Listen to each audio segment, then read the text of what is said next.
What is up, guys, and welcome back to the 5th round of Prime Motorsport Racing League. We're here in Singapore this time out. I hadn't driven this track in this year's game until literally the Friday before this race. So I'm honestly not expecting to run well around here. Just finishing this race would feel like a win for me. For reference, my time trial lap is a 139.7, while Panos has a 136.0. You probably also noticed that there's no game sound as we were going out for our lap. This was an error on my part. I just forgot to unmute the game on my OBS. So there's no sound throughout the entire qualifying and race. That's right, I'm calling you out, Ice Cream. You didn't say anything in chat about it, so I blame you, bruv. Nah, I'm just playing. Not your fault that I'm dumb. I'm a professional streamer, by the way. Anyways, as we take a look at the championship standings, you can see that we have been signed to Williams as a full-time driver for this league. And after participating in 2 rounds, we have 1 point, sitting in 19th in the Drivers' Championship, with Laser 5 points ahead of us in 16th, and Devil with 12 points in 13th. But coming around to the last corner to start our lap now, and as soon as we shift into 6th gear, we bin it, almost doing a full 180, but ruining our first qualifying run. As we start our second flying lap now, we keep the car straight as we open DRS, reaching 292 kilometers per hour before braking into turn 1, downshifting to 4th gear as we ride the curb of turn 2 and into turn 3, downshifting to 2nd, almost full lock at the apex, accelerating as we straighten out the wheel, and we lose traction in 3rd as we shift into 4th, but we save it as we travel down Republic Boulevard into turn 5 and onto Rattles Boulevard, DRS wide open as we have a slight bend to the right as we set the fastest first sector so far and into the braking zone of the 90-degree turn 7 and the short run into the 90-degree right as we lock up in another short run into 9 on what I like to call Rolex straight and into Rolex corner, since they're just a bajillion Rolex advertisements. Turn 11 and 12, avoiding the curb just before the Anderson Bridge as it will kill you. Hard on the brakes, down to 65 kph at the apex on the back straight. We open DRS for the 3rd time this lap. It's a long run down to that 100-meter board where we start braking, keeping the car right of the white line as to not invalidate this lap. Into turn 16, we run wide, compromising 17. Then into 18, we lock up, running wide as we go under the grandstand. And into the final chicane in 3rd gear, scraping the wall on the exit, tapping the brakes, downshifting to 5th as we go into the sweeping left. And across the line, we only go 10th fastest with a 142.796.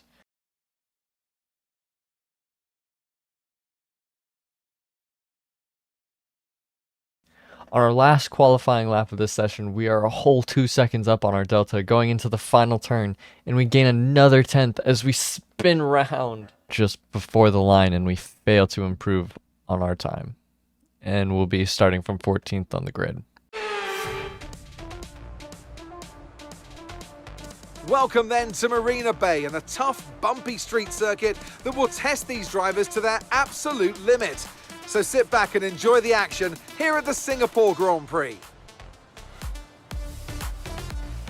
The Marina Bay Street Circuit then has 23 corners, 13 to the left and 10 to the right, taking us a total of 3.1 miles around the landmarks of downtown Singapore. An average lap speed around here, just 107 miles per hour. Pirelli has brought the softest tires in their range with the C5, the C4, and the C3. But will we see the intermediate tires be used with rain in the forecast? Taking a look at the starting grid for today's race, Patrick has put in an amazing lap and starts from pole position with Last Paper starting alongside. Looking at the rest of the grid, we have a Lizzie and Skittles was took. Brainio, Laxer, EJ Mack, Slow as Duck. Devil and Pillow round out the top 10. Rafael and Will. Orange, Noah Fox, with Taser rounding off the grid. We are running a fairly standard strat around here at Singapore. As you can see, we are starting on the hard compound tire, and we'll pit for a new set of mediums for the second stint of this race. And we put 30.6 laps of fuel, so slightly underfueling the car to try and help reduce some weight. As we park up, we only get the green, so not ideal, but definitely manageable. 1 light, 2, 3, 4, 5, and it's prime time here in Singapore. We got a pretty good launch, but so did the Haas of Orange. Into turn 1, we take a look at diving to the inside of the McLaren, but back out as Orange gets past. And Taser is now on our outside as Orange turns in as we tap his rear left, spinning him round, and Taser is passed just out of turn 3, and we spin out all on our own. Skipping later into the lap, going into turn 14, we have a huge lockup and going straight on into the wall, causing us to lose a piece from the left side of our front wing. After pitting at the end of lap 1, Orange is in front of us here on lap 4, and he has a huge moment going into the wall, and he's out of this race, and there's no safety car? Oh, never mind, there it is, just very delayed. So we have a full course safety car here on lap 4. Lap 8 going on to 9, the safety car is coming in, and we have Skittles in front, who started in 4th. So he has had a mare at the start of this race. On the restart, I was caught napping at the back as everyone else has gone off, and I was trying to get some heat back into the rear left tire.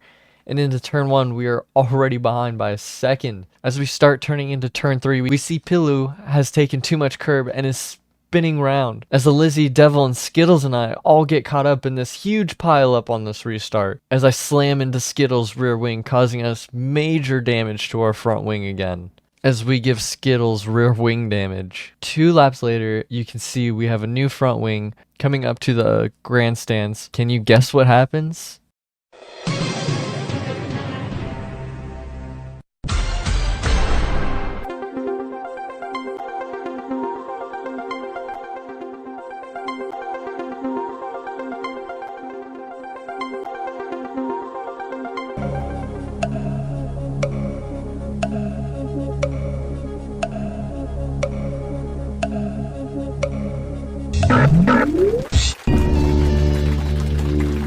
If you selected A, you're a moron. The right answer is D. I oversteer into the wall and get front wing damage on the left side for the 3rd time this race. I don't want to retire, as there could be something that changes the outcome of this entire race. But as I'm coming around to pit entry, I decided that there's just nothing I could do in this race anymore. And I'm just super frustrated with how my race has gone so far. So I just decided to retire from the race on lap 11. But as we look at the standings now, we see that Patrick, who ended up winning the last 3 races in a row with a 48-point lead over Felix Raffel, meaning that Patrick can win the drivers at the next race in Austin. However, looking over at the constructors, we have a much tighter battle for the championship, as Aston Martin now only leads Ferrari by 4 points. But like I said, a very frustrating result for us with a DNF. I'm not surprised by this, however, but still very unhappy with my driving and having to retire from the race. And then I'm also sadly going to miss Austin. But I should be back for the Suzuka race. So until then, take it easy. If it's easy, take it twice.